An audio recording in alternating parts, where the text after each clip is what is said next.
The Kelthara orbital scrapyard floated like a metallic graveyard at the edge of known space. Thousands of broken ships drifted in lazy circles around the small moon, their hulls torn open, their engines dead, their stories forgotten. This was where starships came to die.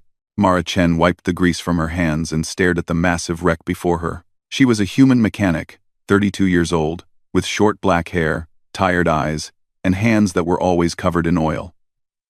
3 years ago, she had been kicked out of the Terran Engineering Corps for making unauthorized modifications to military vessels. Now she lived here, in this junkyard, fixing broken equipment for anyone who could pay.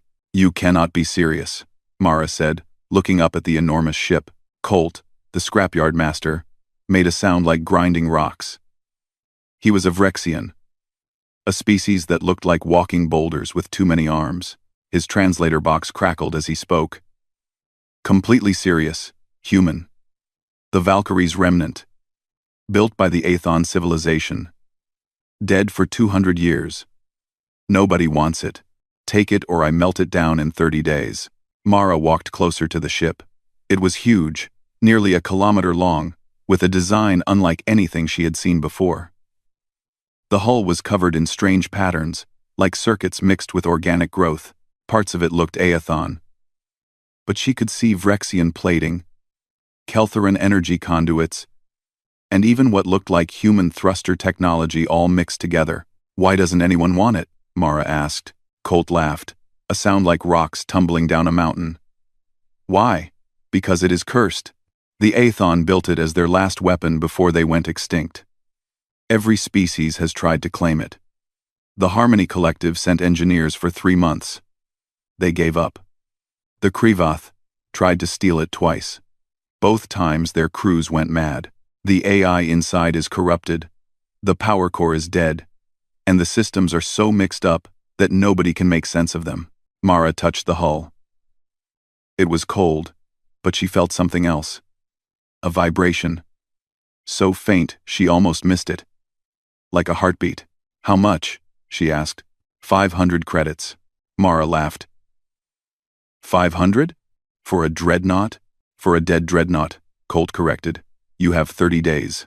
After that, it becomes scrap metal. I need the space." Mara looked at her credit account. She had 470 credits to her name. But something about this ship called to her. Maybe it was because she understood what it felt like to be discarded, to be called broken when you just worked differently than everyone else. "Deal," she said. Mara moved her few belongings into the ship that same day. The airlocks still worked, barely. The inside was dark, lit only by her portable lights. The corridors were massive, built for beings much larger than humans. She could see where different species had tried to modify the ship, leaving behind incompatible technologies that fought against each other. She set up her workshop in what looked like an old cargo bay and began exploring. The ship was like a maze. Every corridor led to 3 more. Every room held technology she had never seen before. Some of it was beautiful, some of it was terrifying, and all of it was broken. On the 3rd day, she found the power core. It was located in the heart of the ship, a massive chamber that looked like a cathedral. The core itself was dark, a sphere of black metal suspended in the air by magnetic fields that no longer worked. It rested on the floor, surrounded by cables and conduits that had grown into the walls like roots. Mara spent 2 days just understanding the design. The Aethon had built something incredible. The core could theoretically power the entire ship for centuries, but it needed a startup sequence that required 7 different systems to activate at once.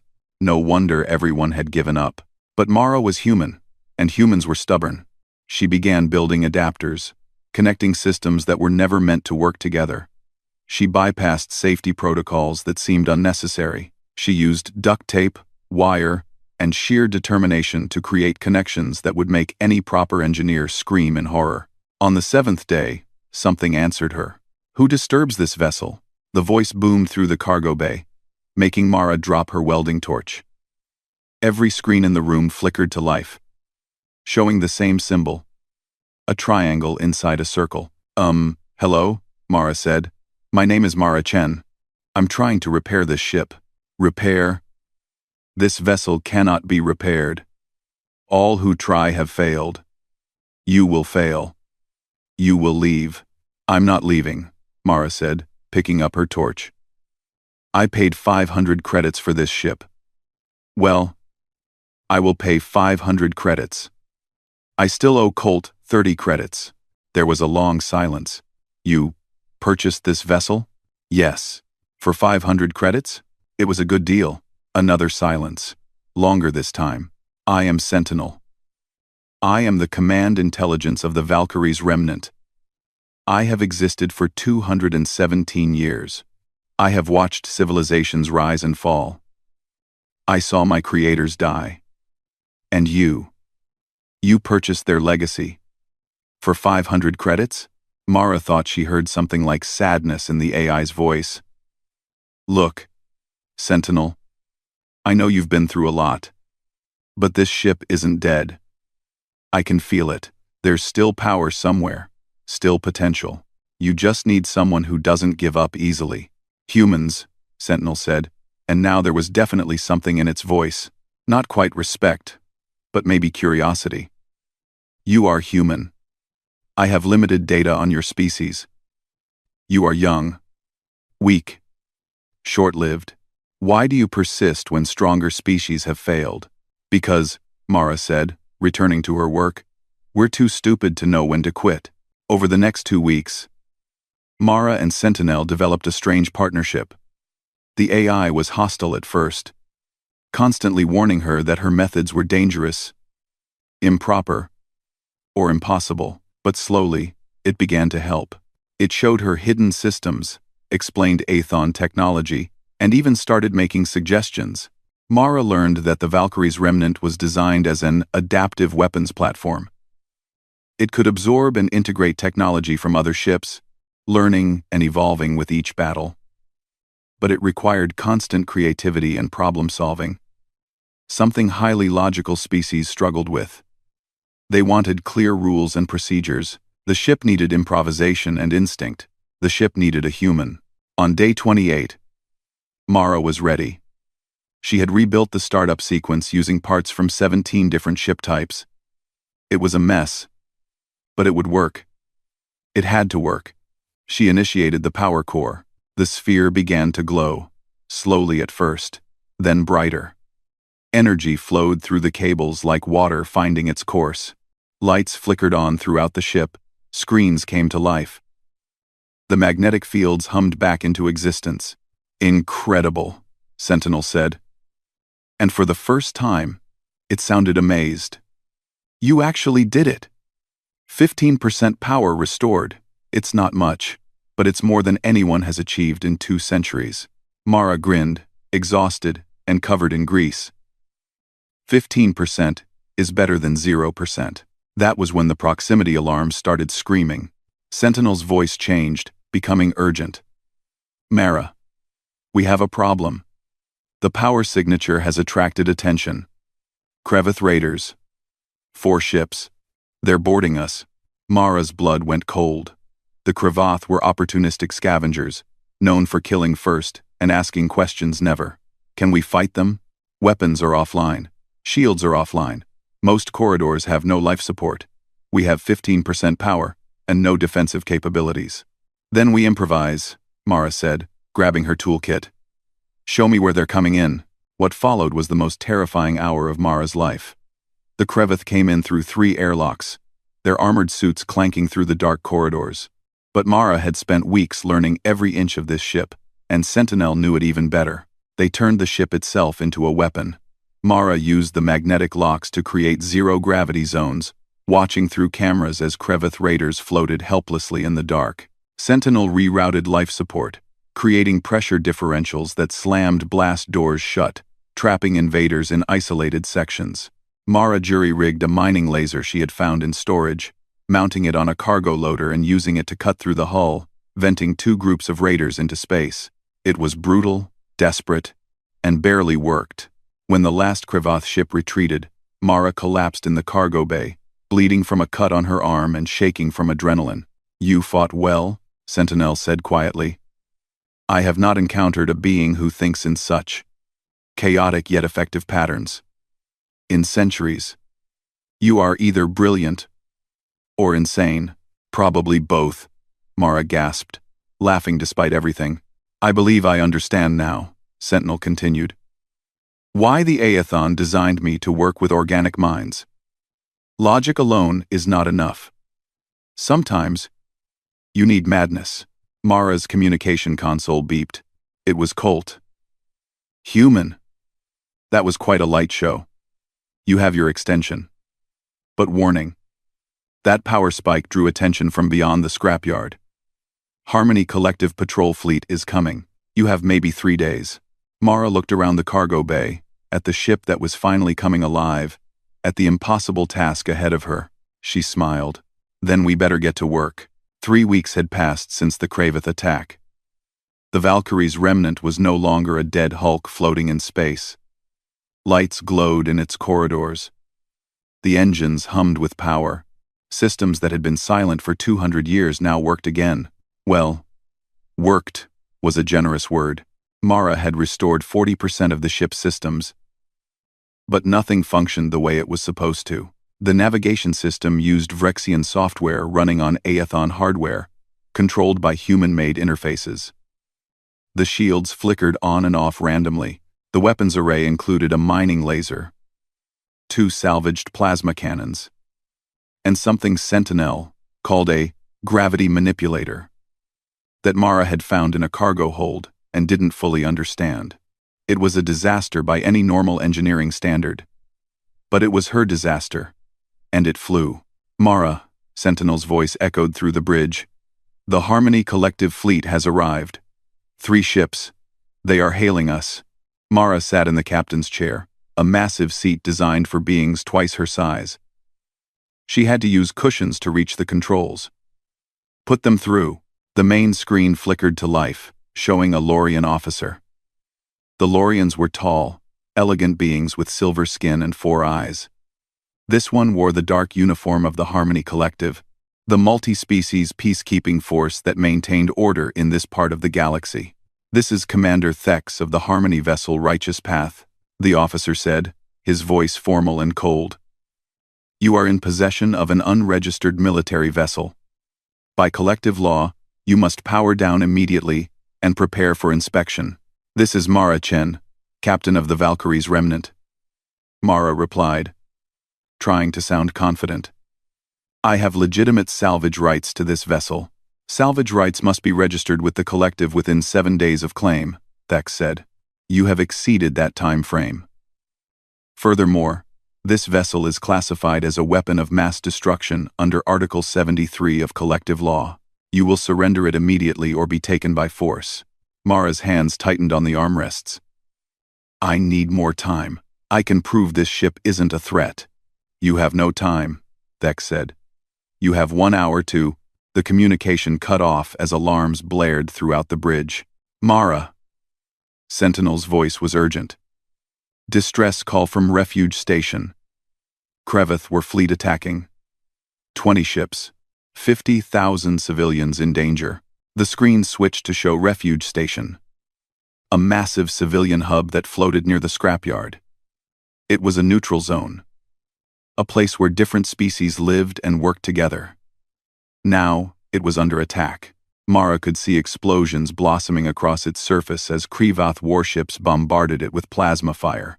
Commander Thex's face reappeared on screen. All Harmony vessels are moving to intercept.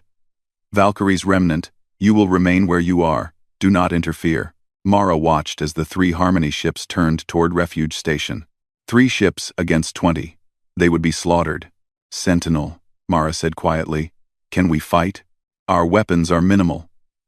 Our shields are unstable. Our crew consists of 1 human and 1 AI. By all logical calculations, we would last approximately 4 minutes in direct combat. That wasn't what I asked. Can we fight? There was a pause, then Sentinel's voice came back, and Mara could have sworn she heard something like excitement in it. Yes. We can fight. Mara grabbed the controls. Then let's show them what a junk ship can do. The Valkyrie's remnant surged forward, its mismatched engines burning brighter than they should. The ship shook and rattled, but it moved fast, faster than a vessel its size had any right to move. Mara, Commander Thex, is ordering us to stand down. Ignore him, Mara said, her eyes focused on the tactical display. Find me a weak point in their formation. The battle around Refuge Station was chaos. The Harmony ships fought bravely, but they were outgunned and outnumbered. Civilian transports tried to evacuate, but Kraveth fighters hunted them down. Mara could see hundreds of small ships fleeing in panic, many of them damaged and leaking atmosphere. Sentinel, can we use the cargo bay doors as shields? The cargo bay doors? Mara, they are not designed for, can we, or can't we? Yes. If we reroute power from the forward deflectors and reverse the magnetic polarity, we could theoretically project a shield barrier. But it would only last a few minutes. A few minutes is all we need. Do it. Protect those civilian ships. The Valkyrie's remnant dove into the battle zone. Its cargo bay doors opened wide, and a shimmering energy barrier projected outward, creating a shield wall between the Krevath fighters and the fleeing transports. Plasma bolts splashed harmlessly against the barrier. You absolute madwoman, Sentinel said, sounding almost gleeful. It's working, but the Krevath weren't stupid. 6 of their warships turned toward the remnant, targeting it with missile salvos. Dozens of missiles streaked through space. Their targeting systems locked on. Sentinel, remember that gravity manipulator we found? The one we didn't understand? Sentinel, the one we didn't understand. Yes? Turn it on. Full power, right in front of those missiles. Mara, we don't know what it will. Just do it. The gravity manipulator activated, and space itself seemed to twist. The missiles, traveling at incredible speeds, suddenly found themselves pulled sideways by an artificial gravity well. They curved, spiraled, and crashed into each other, creating a massive fireball that lit up the battlefield. Better yet, the gravity well pulled 3 Kreveth ships together, their hulls grinding against each other as they tried desperately to break free. Commander Thex's voice came over the communication channel, no longer cold but shocked. What in the 7 hells are you doing? Improvising, Mara shouted back, wrestling with the controls as the ship shook from weapons fire. Sentinel, can we hack their missiles? Turn them back on the Kreveth? The Kreveth use encrypted targeting systems. It would take hours to. We don't have hours. But, Sentinel continued, this ship was designed to assimilate technology. If we can capture one missile intact, I can learn its systems and reprogram the others. Mara grinned. Tractor beam still work? Barely.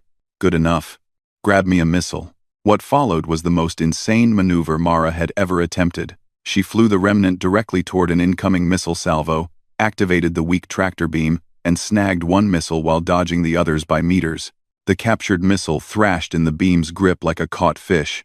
I have it, Sentinel said. Analyzing. Fascinating. Their encryption is sophisticated, but follows logical patterns. Very predictable. Very. Not human. Can you crack it? Already done. Reprogramming active missiles now. Across the battlefield, 20 Kreveth missiles suddenly changed direction. They turned on their own ships, slamming into Kreveth hulls with devastating effect. 3 warships exploded. 2 more were crippled. The Kreveth fleet hesitated, confused and afraid. What kind of ship could hack their missiles in real time? But their admiral wasn't giving up. He was a scarred veteran named Krask, and he recognized the remnant's design. Aethon vessel. His voice boomed across all channels. I know what you are. I know your worth. Surrender, and I will spare the station. He's bluffing, Mara muttered. No, Sentinel said grimly. He's not. He's moving his entire fleet to attack us. He wants this ship more than he wants the station. Mara watched as all remaining Kreveth vessels turned toward her. 15 warships, all focusing their fire on the remnant. The shields, already weak, began to fail. Alarms screamed throughout the bridge. Shields at 12%, Sentinel reported. Hull breaches on decks 4, 7, and 9. Mara, we cannot survive this. Mara's mind raced. There had to be a way. There was always a way. She looked at the tactical display, at the Krevith fleet closing in, at their flagship leading the charge. Sentinel. What was this ship's original purpose? What were the Aethon trying to build? Oh, an adaptive weapons platform, a ship that could learn from every battle, absorb enemy technology, and become stronger. Then let's do that. Can we activate the assimilation matrix? There was a long pause. Mara. The assimilation matrix requires all remaining power. If it fails, we will be dead in space. And if we don't try, we're dead anyway. Do it. The Valkyrie's remnant stopped moving. Every light on the ship dimmed. All weapons went offline. The shields disappeared completely. To the Krivath, it looked like surrender. Admiral Krask smiled and ordered his flagship forward, preparing to board the vessel and claim his prize. He didn't see the nearly invisible energy field extending from the remnant until it was too late. The assimilation matrix activated. It was like watching a predator catch its prey. The energy field wrapped around the Krevith flagship, and the remnant began to feed. Data flowed from the Krevith ship's computers directly into Sentinel's systems. Weapon designs, shield configurations, engine specifications, everything. Incredible. Sentinel breathed. I'm learning their technology. Not just copying it. Understanding it. Improving it. 3:14. I'm learning their breathe 12. I'm learning their blazing. To date. I'm learning their technology. I'm learning their technology. Understanding it. The Krivath flagship's plasma cannons suddenly detached from their mounts, pulled by the Matrix's power, and attached themselves to the remnant's hull. But they didn't just attach, they merged, integrated, became part of the ship's structure as if they had always belonged there. Within 30 seconds, the remnant had absorbed the flagship's primary weapons and was turning them against the Krivath fleet. The improved plasma cannons fired with devastating accuracy, cutting through 3 warships in quick succession. The Krivath fleet broke. They had come for easy prey and found a nightmare. Their ships scattered in all directions, jumping to faster-than-light travel as quickly as their engines could manage. Refuge station was saved. Mara slumped in the captain's chair, exhausted. Every muscle in her body ached. Status report. Hull integrity at 67%. Power at 32% and climbing. New weapons systems fully integrated. Sentinel paused. Mara. We won. Yeah, Mara said, allowing herself a small smile. We did. Commander Thex's face appeared on the screen. The Lorian officer looked like he had seen a ghost. What are you? I'm just a mechanic, Mara said tiredly, with a really good ship. But Thex wasn't looking at her with gratitude. He was looking at her with fear. That technology. You absorbed an entire warship systems in seconds. Do you understand what you've done?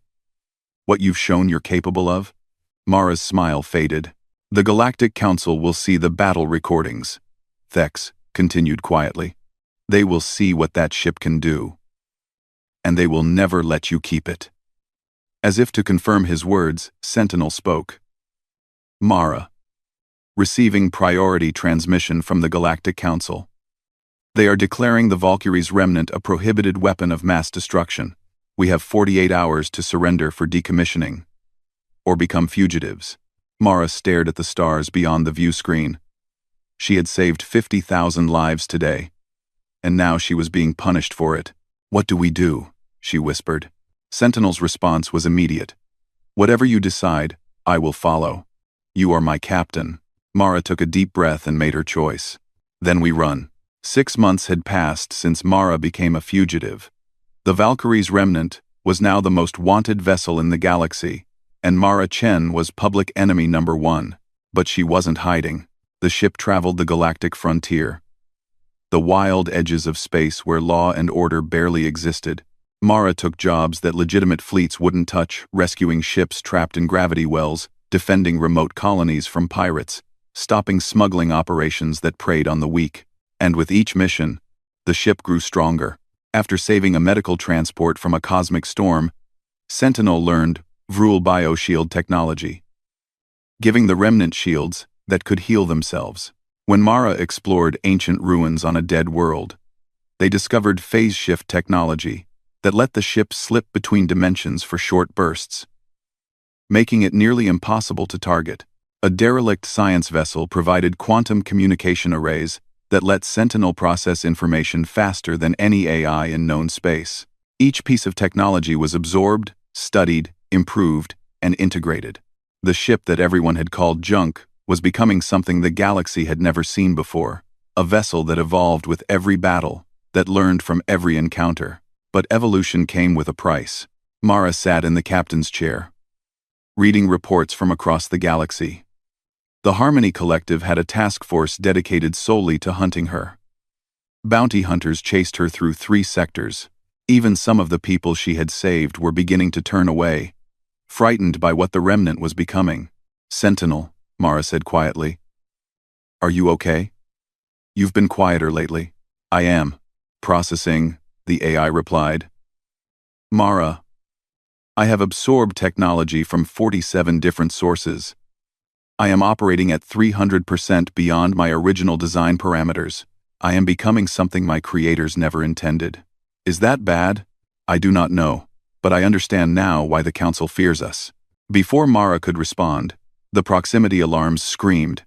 Ships dropped out of faster-than-light travel all around them. Dozens of ships, surrounding the remnant in a perfect sphere. But these weren't Harmony vessels or bounty hunters. These were Dralthok hegemony warships. The Dralthok were the galaxy's most powerful military empire. They had stayed neutral in galactic politics for centuries, building their strength in silence.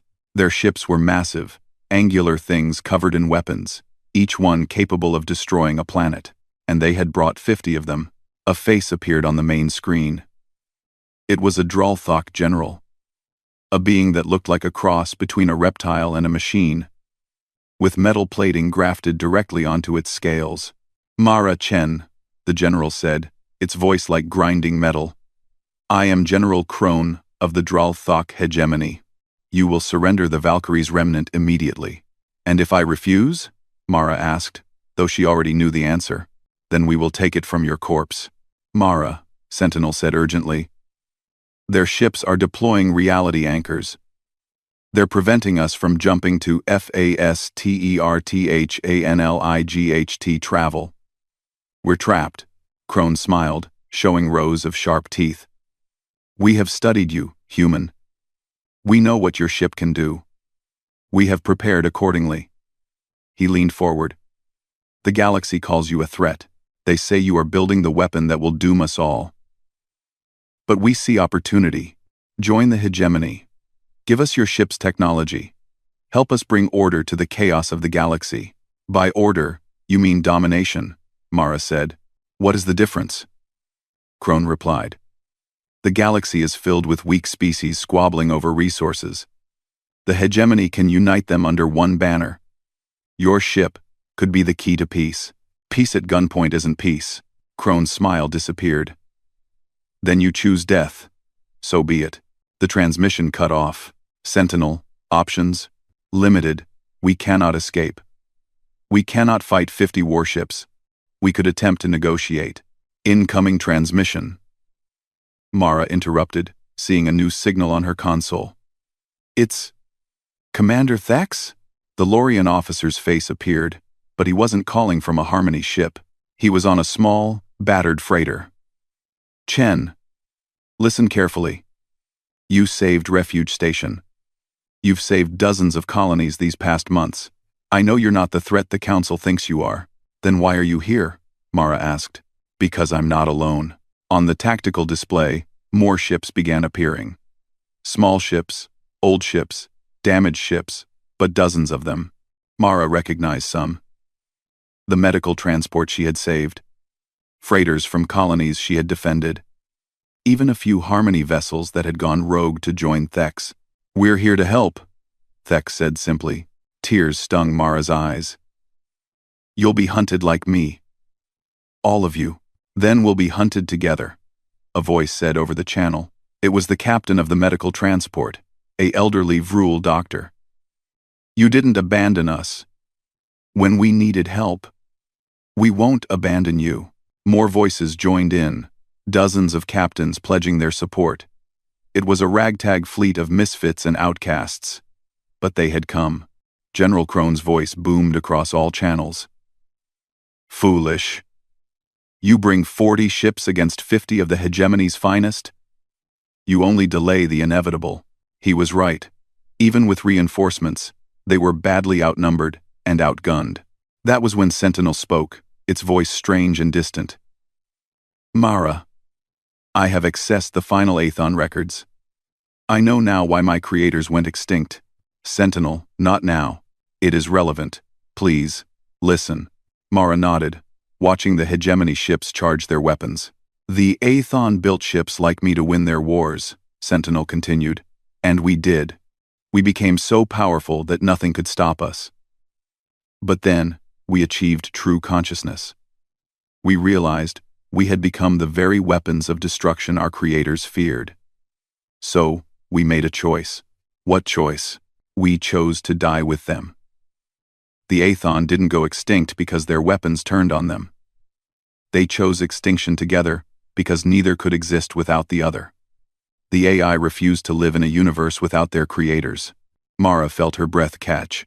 Sentinel, I understand now. A weapon is only as dangerous as the hand that wields it. And I have chosen my wielder. An idea struck Mara. So crazy it might actually work.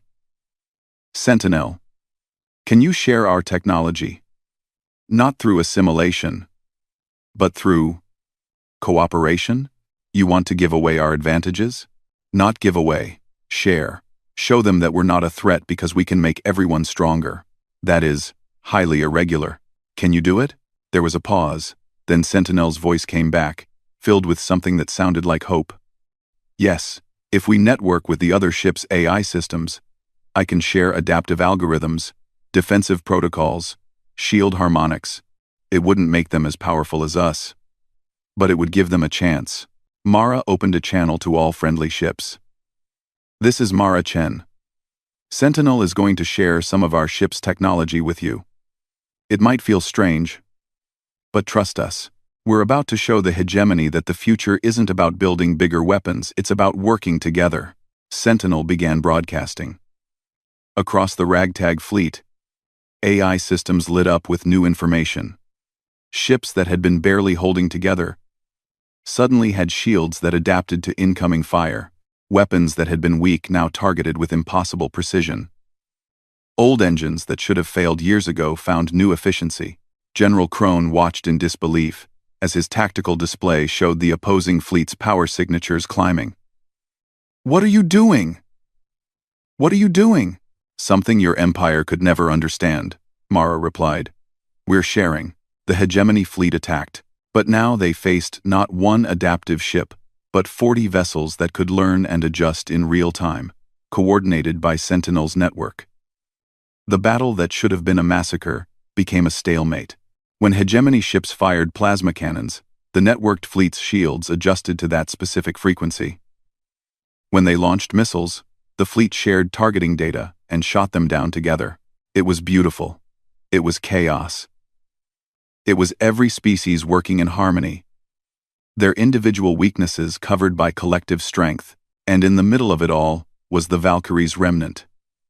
Not as a weapon of destruction, but as a teacher, a coordinator, a symbol of what cooperation could achieve. The hegemony fleet began taking heavy losses, not from superior firepower, but from facing an enemy that learned from every mistake and shared that knowledge instantly. General Krone's face reappeared, twisted with rage. This changes nothing. We will destroy you all. But then another voice cut across all channels. It was one of Krone's own ship commanders. General, our crew is receiving the same technology broadcasts. Our AI can access this shared network. Sir, our engineers are saying this technology could benefit the entire hegemony. Why are we trying to destroy it? Silence, Krone roared. That is treason. But more hegemony commanders spoke up. questioning the battle, questioning the orders. Some even began powering down their weapons. The general had made a fatal mistake. He had brought too many ships, with too many crews who could see what was being offered. And what was being offered was better than anything conquest could provide. Within an hour, the battle ended not with destruction, but with mutiny. Half the hegemony fleet refused to fight. The other half retreated, taking General Krone with them. The Valkyrie's remnant floated among its allies, damaged but alive. Mara received a transmission from the Galactic Council. The counselors looked shaken but thoughtful. Mara Chen, the head counselor, said, "What you have done today has complicated matters. You have proven that your vessel is not inherently a threat. However, its power still concerns us." "I understand," Mara said. "But you can't stop technology by destroying it. You can only guide it." The council conferred quietly. Then the head counselor spoke again. "We are prepared to offer you a compromise. The Valkyrie's remnant will be recognized as an independent entity, with you as its captain. In exchange, you will help us develop guidelines for adaptive technology, ensure it's used responsibly." It wasn't perfect, but it was a start. "I accept," Mara said. 3 months later, the Valkyrie's remnant hung in orbit above a broken space station. It was an old construction, abandoned decades ago, that everyone said was beyond repair. Mara smiled as she suited up. "Sentinel, you ready?" "Ready. Although I must note that this station's systems are severely degraded. Most species would consider it a lost cause." "Good thing we're not most species," Mara said, grabbing her toolkit. "Let's go show them what beyond repair really means." As she stepped into the airlock, Sentinel spoke quietly. "Mara, thank you." "For what?" "For seeing potential where others saw junk. For proving that even broken things can be rebuilt into something beautiful. For choosing me as your partner." Mara smiled. "Right back at you, Sentinel. Right back at you." The airlock opened. And Mara Chen, the human mechanic who refused to accept that anything was truly broken, went to work. Behind her, the ship that everyone had wanted to destroy hummed with quiet contentment, watching over its captain, ready for whatever impossible challenge came next. Because if there was one thing humans had taught the galaxy, it was this. The greatest weapon wasn't destruction. It was the stubborn refusal to give up on things worth saving.